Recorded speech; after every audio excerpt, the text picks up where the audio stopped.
हाय मु सोनाली मु स्वागत करुच्ची मो चैनल को मु बहुत भलरे अच्छी आशा करुच्ची आपण माने बहुत भलरे थे। तो आज संध्यारे मु टिके बाहर को बुलिया को बाहरी गली तापर किछि इच्छा हला किछि खाइबा पई तो सीआरपी रे पहुंची देखिदेली सामना रे थिला सुडोकू तो आमे सेठी पहुंची गलु खाइबा पई मु ऑर्डर देथली 4टा क्रिस्पी चिकन एग रोल जहार दाम थिला 70 टंका। तो एठी मानकर सेफ प्रोसेसिंग रे लगी गले फास्ट से गोटे मैदार सीट नेले ताकू तेल रे पकई भल से परडा भाया सेकिदेले ता ऊपर गोटे अंडा पकईले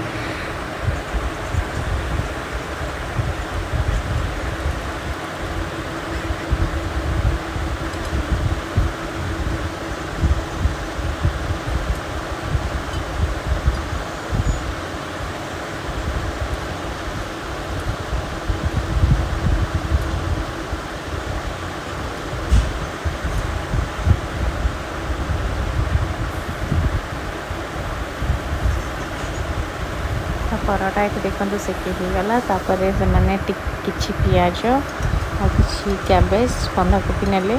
तो भाजी देले से माने गोटे सिक्रेट मसला दे एक्स्ट्रा स्पाइसेस से माने किछि भी पकेलेनी तो से मत सुडोकू रोल बहुत भल लगे।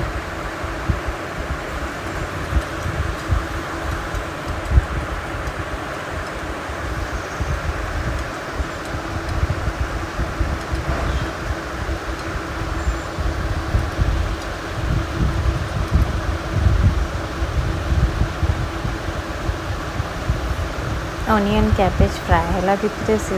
रोल को फिलिंग करिवारे लगी गले फर्स्ट 4टा सीट रोल पकईदेले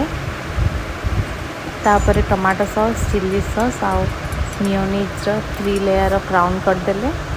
तापर जो फ्राए होता कैबेज आउ ऑनियन को आनी से फिलिंग रे देदेले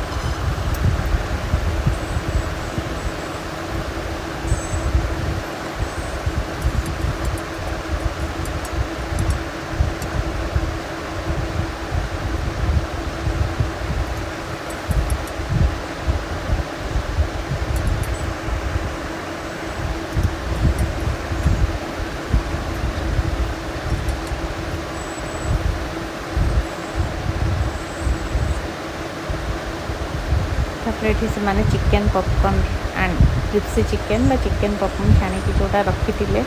सेटा को फिलिंग रे देले एठी हम प्रिपेयर हो गला टेस्टी टेस्टी रोल।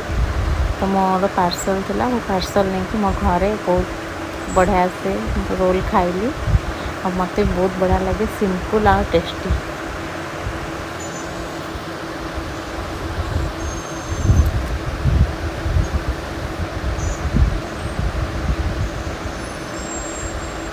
तापर बाटर घर को फेरी फेरू मुझे देखी गोटे पकड़ा स्टॉल नॉर्मल पकड़ा स्टॉल तो मत इच्छा है कि पकड़ा खाइबापी तो मुझे हाफ हाफ मो हजबैंड और मो हाफ हाफ पकड़ा चिकन पकड़ा खाइलु सेटा भी बहुत टेस्टी था। आम नया कर खाइलु।